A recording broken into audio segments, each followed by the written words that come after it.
Dane and Derek is an uncensored, unfiltered podcast. You can find content warnings in the episode description.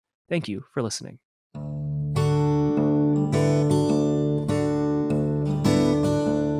Hello, everybody. Welcome back to Dane and Derek. My name is Derek. I make a lot of movies and play a lot of tabletop games. And I sometimes listen to music. And joining me, as always, is my good friend, Dane. Hey, I'm Dane. I am a writer and a law student, lover of tabletop RPGs, podcasts, and music.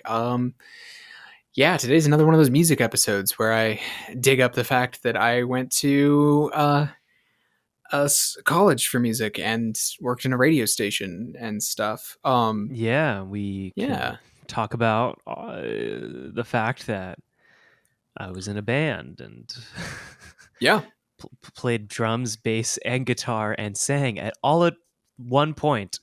But I'm only really good at the saxophone, which are none of those instruments. But today's topic is about mixtapes, which probably nowadays would be referred to as a playlist.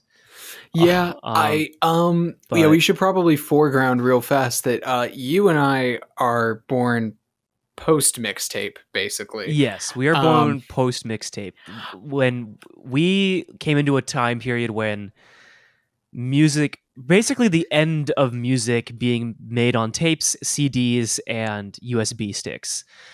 We came out about the end of that because we grew up in the YouTube era when music was just on the internet, and then Spotify came out when we were in high school. Yeah, by the time I really started listening to music in middle school, when it was just like when I really started listening, I mostly people listen to music on iPods, and I still had CDs in my car for a long time. And then Spotify, I got onto Spotify in early college, and my frustrations with the company aside, it was fucking great for listening to a lot of music. And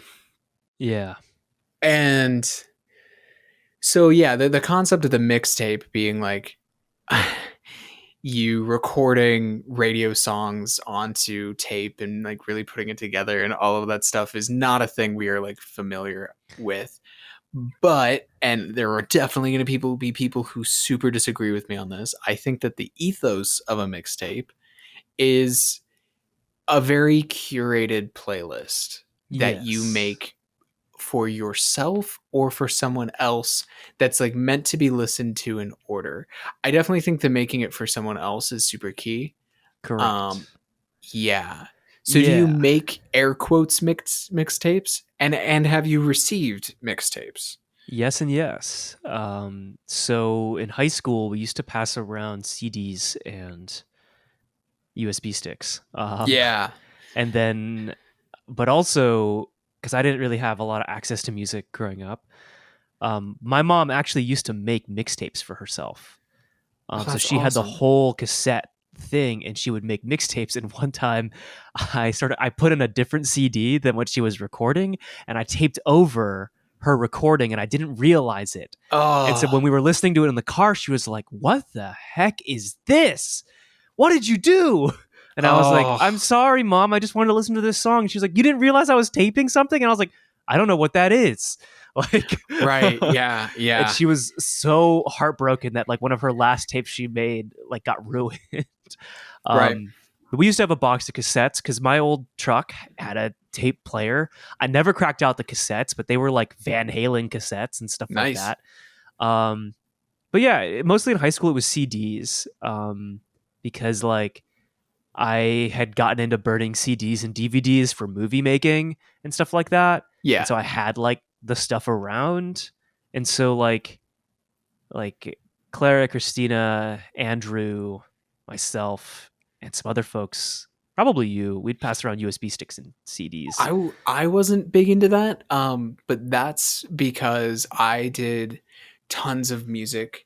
I did a ton of music ripping. On from LimeWire? CDs? No, from CDs. Oh, so you go to the library and rip it into your iTunes, huh? Yeah, basically. I would do that, and I would do that with our friend Will Cordell. We would go basically check out as much music as we were both allowed to, and then do all of that, and then immediately return. I remember there was a day where we did that twice in one day.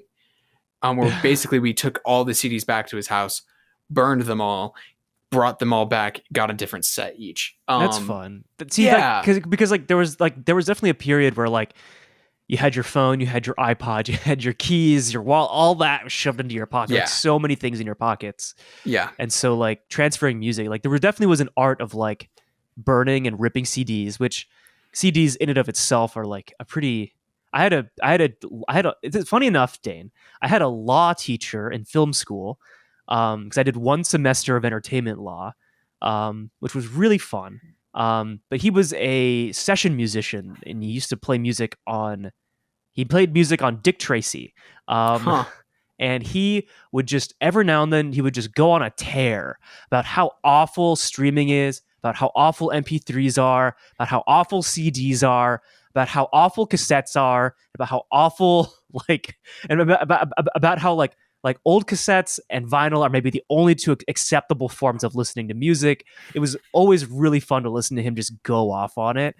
But he talked a lot about how like compressed CDs are because of how little data they transfer, which I thought was really interesting. Something I never really thought about. Because at the time I was like just getting into the fringes of audio editing and like learning the differences between like a WAV file, which is lossless, and an MP3, which is compressed. Yeah. Like for instance, this podcast that you've downloaded is an MP3 because if we were to upload a WAV file, that'd be like a gigabyte file, which would be huge and unreasonable to download. Yeah. And so like that to me is like super interesting that CDs are like a hyper compressed form of music. And same with, vinyl too is also compressed, but it's slightly less compressed than a CD. And MP3s are even like on an MP3 player are even more compressed. So like as a generation of music listeners, we've progressively been compressing and compressing and compressing our music, which is probably in a weird way led to the resurgence of like people liking vinyl or CDs or tapes as a listening ways. Yeah. So that was a long-winded rant just about my experience with CDs, but yeah, I mean like ripping CDs is definitely a thing. Like I don't know. It's funny because like I remember at one point in high school I was like, man, I hope one day I have enough money to buy all my music digitally. Which was like the wildest thing because now I stream all my music. And one day I'd still like to buy all my music digitally. I have that dream again where I'm like, I stream, but I would love to, own all my music instead. And the interesting thing is it's not about actually owning it. It's I would love to pay all my musicians. Yes. Because I would love to, Exactly, because streaming sucks. Like streaming sucks for any artist. Let's be real. You get paid fractions of pennies a play, which is it's garbage. It's all garbage. Yeah. And interestingly, we're talking about like ripping and all of this stuff, but like mixtapes are also stealing. You're stealing it from the radio, right? Like exactly. And so like people like you're stealing your music now. That was not in the back. I was like, fuck off. Like it's always been it's been around. But yeah. And also, truthfully, if you really want to support your artists, go see them. Buy their merch. Go see them live, buy their merch. Yeah, exactly. Because they probably make more money off of merch and and like digital media sales of their music than they do off of streaming, off of touring, off of radio play. Well, I mean, people don't even get paid to be on the radio. Nope. Like so, it's like a thing, right? Go see them live. And more importantly, when you go see them live, I know that t-shirt is $40. Buy the fucking t-shirt. Yeah. Like, do that. If you like buy a vinyl off of their website, like just do it. Like go to Bandcamp because they get a bigger cut. Like if they have a Bandcamp, buy it off of Bandcamp, even though Bandcamp is owned by a big company now. And Bandcamp is really difficult to use, like as far as music listening, the actual music goes. But all of that aside. So, but like talking about like mixtapes themselves, like here's a $1 million question. Have you ever received a romantic mixtape? Because that is like the stereotypical use from like pop culture. No, you've never received or given a breakup one. Ooh, wow. Okay. Nobody can see this because I'm a podcasting, but like I literally just bent down like on my knees to like not on my knees, but like I put my hands on my knees and like I was like, oh. Funny story about that one. I received that one like 6 years after that breakup. Jesus, I what? found it while cleaning out my dad's car. Oh It had been man. slipped in one of the pockets. And it was like the most like haunting thing I've listened to, because it's like Jesus. memories of mine from like so long ago got reignited, but also like I don't really remember how I feel, and I had been so removed from that breakup that like I was like, this is strange and bizarre, and why did they make this? Obviously because it was a breakup playlist, but it was still super weird. um so yeah, that's been like the big one. Otherwise, it's usually like, oh, I think you'd like these bands. Yeah. And so like it's like an arrangement of like, here's like 6 songs from 6 different bands, so I think you'd like. Um, it's how I learned about Fall Out Boy and Panic at the Disco. Because someone Who made me from a who? mixtape with those bands on it. It's how I learned Probably about Nickelback. probably um, Christina. I feel like it would be Christina. Christina got me into Motion City Soundtrack. Oh, good. Yeah, good for Yeah, her. she made me a mixtape of Motion City Soundtrack, and Who was it that would have given you Fall Out Boy and Panic? Andrew. Yeah, okay. You know what? Yeah, Actually that tracks. That yeah, super tracks. Okay. uh-huh, Yeah. yeah. So yeah, I Um got a lot of music from that little circle of friends, and mhm. then um in college I would make playlists for people, romantic or for movies and stuff, Yeah. mostly tonally, and I would just send them a link, which is, I don't know, It's less awesome now, but you yeah, know. like I don't know, like my roommate Zach has a ton of CDs that he's come into, because like people will just like, for some reason it's happened twice now, people have left like those stacks of CDs and DVDs in our laundry Mm, room in our weird. complex. It's happened twice, and he's gotten them both times, and he's like, I don't know what I'll do with these, but I'll do something with them eventually. And I've like considered making a mixtape, but the problem is like, because everything's streaming, I don't own any of my music anymore. Yeah. So And I don't also, how like, would someone play that now? exactly, like I don't Yeah. have a way, like unless I go buy these albums and these specific songs, but it's like, oh boy, like it's like the process of it now is significantly more difficult in a way, Hmm. which is kind of a shame. Like the idea of burning a disc and giving it to a friend, or Yeah. giving it to someone because you care about them, like that is strangely lost to time. But also, Hmm. like, I thought I was gonna have a car with a CD player, and it turns out I've skipped an entire generation of listening devices. I went from having a tape deck to having Bluetooth and a USB cable. Like I don't even think I don't even know if I have a mini jack cable in my car. That's Like I've hilarious. completely skipped a generation of listening tools, Yep. and I'm completely confounded by it. That's Like hilarious. it's just so wild to me just how consuming music has changed. And Hmm. I don't know, are you big into vinyl? I don't listen to a ton of vinyl, but I kind of like will collect vinyl as I go. Mm, Partially because like that's what I do when I like want to support an artist is I will buy the music. Um, Mostly because I won't wear the t-shirts or whatnot, and then I will just sort of like decorate and have it, and then feel not so bad about streaming it. Um, yeah. yeah. So like I've I sometimes will listen to vinyl.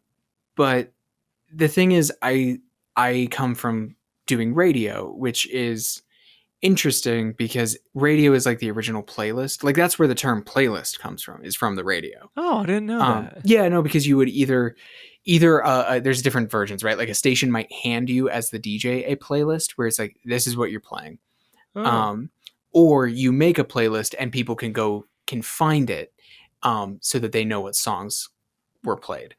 Um, so like that's where the term originally comes from. Um, and so like there's like two ways people make playlists, right? Is either you dump all the songs you like, um, that maybe probably usually fitting some sort of theme or whatever, um, and then you hit shuffle, right? That's the modern way. Or you put them in an order, and you listen to it straight through. Um, and so like that's the difference for me between like what I do like on my Spotify. like there's a bunch of playlists that are just titled with whatever, and those are just playlists. Yeah. And then I will have anything I label a mixtape, I mean for that to be played in order. Yeah. Um, Okay. so like I will make Gracie, my partner, playlists pretty often. Um, and those are, I will tell her play this in order. Um, and what I'll do is I so in college, my radio show, I played a really broad genre. I would go from like folk and rock, all the way to like jazz and classical. Um, and I would need to get from one end to the other, over the span of like 2 to 3 hours. Um, Mm. and so finding the way to smoothly transition over time from one end to the other, uh, was always the challenge I put together. Um, with one show. Another show, I just sort of played whatever I wanted, um, and didn't play that much jazz or classical. It was just sort of like folk pop and rock. And I think this is okay. So this might be the most giving a mixtape I've ever done for someone, which is I made a radio show for my ex.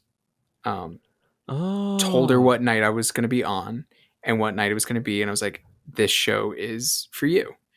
Um, and I made the whole. I think it might have even been the Valentine's Day show I did. Um, Wow. we were at a distance at the time, so she was far away. Right. But she could listen to the radio show online, so she did, and that was awesome. Oh yeah, on Tune In, I used to tune in to your Yeah, show every now and then. yeah. And so like that's the thing that's I think is important about a mixtape is that you took the time to think about the songs, Yeah. um, and how they will sound played, and also that you curated. Like, there's a curation that comes from putting the songs together, and I think there's an art to being like, if you hit shuffle, any of these songs in any order will work. I think there's an even greater art to being like, listen to these songs in order, and I'm trying to talk to you through this, Yeah. and it's fun. Yeah. It's a lot. It is a lot of fun. Like I particularly enjoy making like mixtapes for my movies, especially ones Mm, that I'm currently working on. Not necessarily to listen to while writing, but to listen to when I'm just out and about. Because if I can weave together a mixtape of songs that thematically capture what I'm trying to do, but when I'm struggling to figure out what to do next, it can be really illuminating. And there is something sweet about taking a bunch of songs and arranging them in a way for someone, like there is something really sweet about it that is like very it's kind of romantic. It's nice. yeah, it's Even it's romantic. Even if you're just giving it to a friend, it is yeah, romantic, and it is like a friendship kind of romance, which is kind of cool. yeah. um I always appreciate the time and thought, because like when someone tells me don't shuffle this, I'm like, okay, you spent some time on this. I want to hear what you did. I really do. yeah. Um, and and then at the same time, okay, so like you talk about making mixtapes for yourself. I don't usually do that. I only make like playlists for myself, really. Mm. Um, with one exception, which is occasionally, and I will only do this like once a year, sometimes only once every 2 years. Um, I will basically craft a musical out of songs. Oh, that's Um, fun. yeah, it's super fun. And those of course have to be in order, to tell the whole story, and that's really fun for me. But yeah, most of the time it ends up just being sort of playlists of like vibes. Like I'll do a playlist for the D&D campaign I'm doing, or Yeah. usually I'll do like 5 for that, because I'll be like, this is like the battle and stuff, because often I'll have that playing while we're playing. Yep. So there's that, or like when I'm writing something, I'll usually make a playlist based on like whatever piece I'm working on, so that it's like a shortcut to get into the right feeling in mind and headspace. Yeah. Um, but yeah, I think that's what just kind of makes them sort of magic. And even just titling it or receiving, even if someone doesn't title out it that way for me, when I'm given one that's like, listen to this in order, um, it sort of evokes the sort of nostalgia and sort of retro feelings of actual mixtapes, you know? Yeah. And for me, it also evokes the radio show, of course. Um, Yeah. but Would you yeah, ever do radio again? not professionally, certainly. As a hobby then? Yeah, yeah. Honestly, I would. I don't know. I haven't really looked into it. Mm. Usually because it's to get into it, to get in with a station like a small public station where they do volunteer DJs. Usually, you basically have to be like, I will take a crap time slot. Give me Yeah. midnight. Give me 6 a.m. And Yeah. when I was a freshman in college, that was fine. That was so Right. fine. And I was also doing it sort of professionally. So I was like, yeah, fuck it. Give me the 6 a.m. time slot. I'll be done before um before 8, and or I'll be done at 8 and then I can go to my 9 a.m. Like, Yeah. and now I'm like, can I do that? I don't know. Like, Yeah. it's just this like different feeling. But I would love to. I miss radio stations sometimes. Yeah. I did not in the end enjoy working for them. And I think that had more to do with just I was so busy. I was not good at the job I was doing, and I Mm. didn't love the people I was working with. But yeah, I would go back to doing some DJing. That would be fun. Yeah. Yeah. Oh man. Did you never did any of that, did you? No, I was friends with a lot of people that worked at the local radio station, Yep. and I mean, I donated my car to NPR, Nice. and I still have a lot of friends that work with various radio adjacent things. I have some friends that work at like WRS, Hmm. whatever Boston, like NPR's version of that. Um, Yeah, and I but mean podcasting is radio on yeah, demand, so exactly. Yeah, the closest I could probably come to it is podcasting, and that's I think primarily because of the ability to edit. I think anything live scares me, even though I used to do theater, which you yeah. know, I um, I will admit the fear of dead air is real. yeah, And it's a like I remember when I was DJing, it was like it's this weird thing where like for 3-ish minutes you are doing nothing, and uh then there's a huh, flurry of activity, and then you wait again, and then there's a flurry yeah, of activity, and then you wait again. It's very interesting.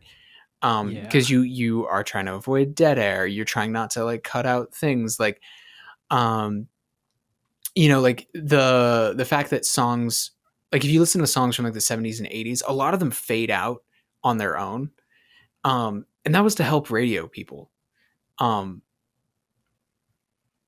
and because then you could do a crossfade easier, um and so like that, like so there's certain things like that that are interesting, um and not done so much anymore, but whatever. yeah, So yeah, I totally get the idea of being afraid. I will say one kind of cool thing about doing music radio, is that thing that you and I would always have to resist, which is using other people's music in yeah. films. Mm-hmm. There is none of that. You just get to play whatever the fuck you want.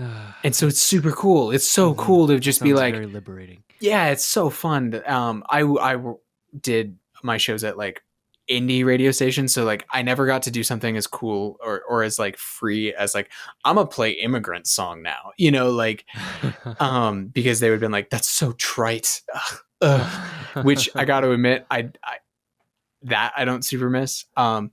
But like being able to just put on, the upside though was if I wanted to play a 9-minute Iron and Wine song, they're like great. So I was like, okay, I'll do Oh that. yeah. Yeah. Um, so yeah, there's something magical about not being hemmed in by not being allowed to use other people's work. Like when you make a mixtape, right? Like you you can only give it to so many people, right? Whereas with your radio show is this like collaboration, and you get to use what the best of the best. There's something very cool about that.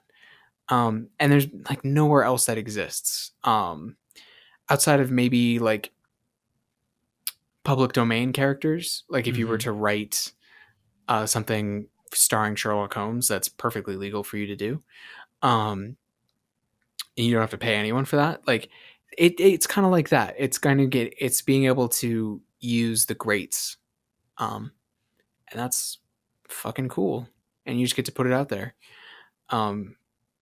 I Radio is in its own way kind of a dying medium, right? And I think there's something sad about that. It's another thing that like streaming is not really good for the artist. But there is something kind of beautiful in the freedoms that were afforded it due to, unfortunately, the sort of like the exploitation, right?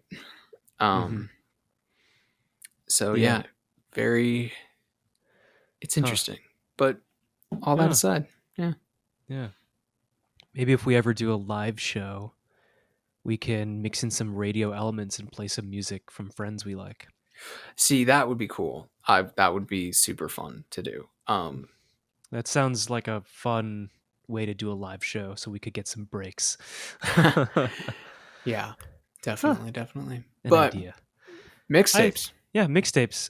All in all, they're fun, they're good, they're sweet, and they're curated. I guess one question: how many tracks do you think it makes the ideal mixtape? Ooh, that is I don't think there's quite a right answer. I think it has to do with time slots. Like, I think it's less about the number of tracks and more like, what are you going for? Like, I think it's like 10, 15, 30 hour, 2 hours. As far as like what works timing wise. So whatever number of tracks that takes. Gotcha. And the length gives you different options, right? I mentioned a 9-minute Iron and Wine song. If you put that in your 15-minute mixtape, well, that's a bad choice. Because that's most of the playlist or most of the mixtape suddenly, right? And so I think that's all comes down to audience, right? Like for Gracie, I usually shoot for like a 30-minute, and that ends up being 15 to 20-ish songs, depending on how long they are. I think my numbers might be off, but like, yeah, it's all dependent on those time slots. I think that there are weird lengths.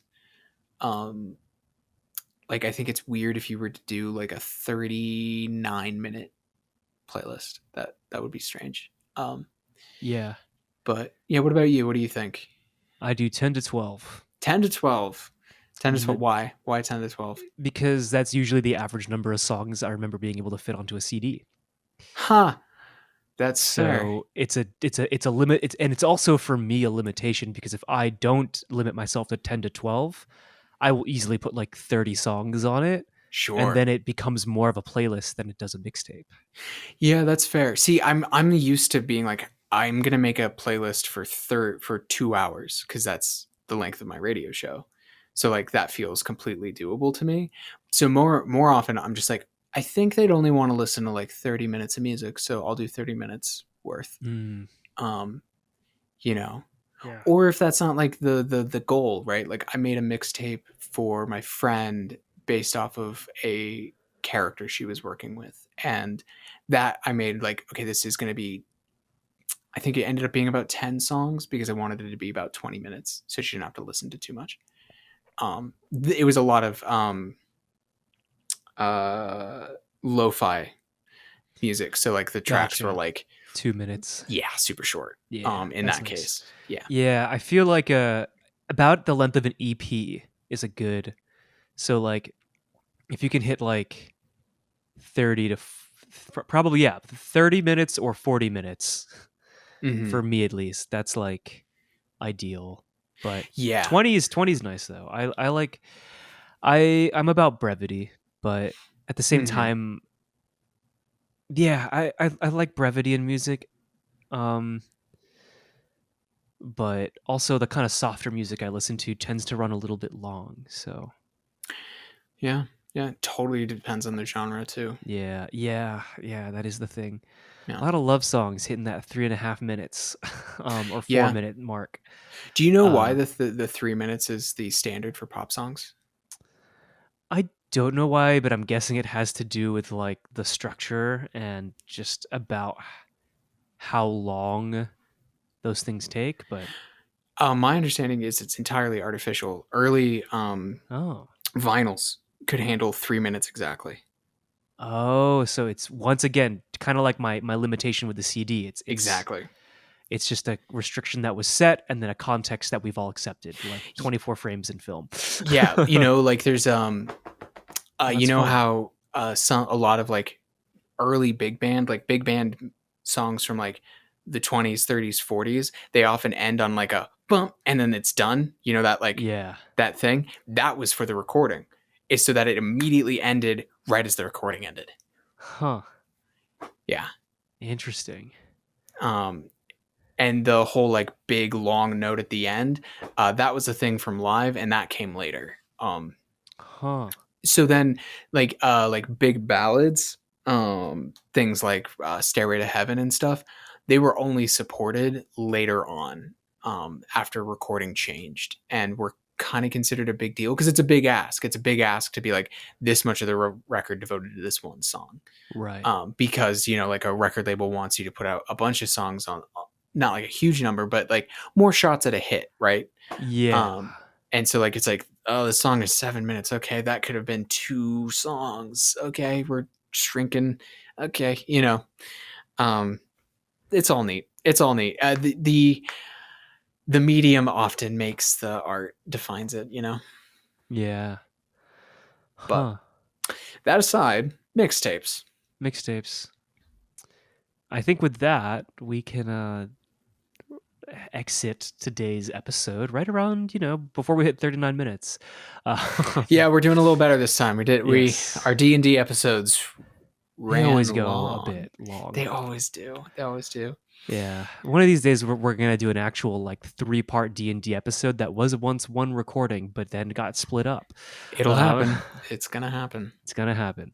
But yeah, right now, so yeah, you can follow the show at Dane and Derek everywhere.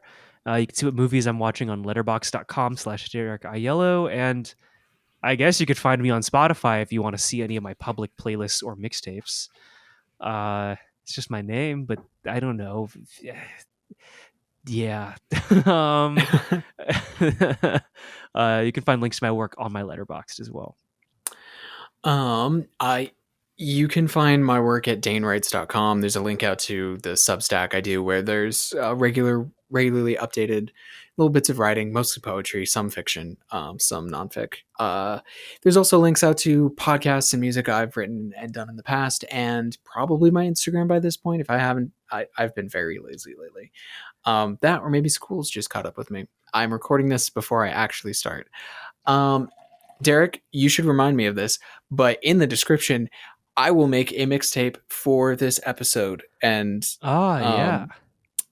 and you link in the description. That'd be very cool. Yeah. Yep. Link in the description for the mixtape that Dane will make, because I will remind Dane. Yeah, you will remind me. I'm saying this in the episode so that when Derek edits it, if we haven't remembered, it will remind him, and I will get a frantic text, and be told, Yeah. Dane, make it now. I used to make 2-hour playlists for the radio at 5 a.m. in the morning. I can make a 30-minute something after a brief text from you. It'll be fine. Well, there you go. Thanks for hanging out with us, and definitely give Dane's mixtape a listen. Catch you later.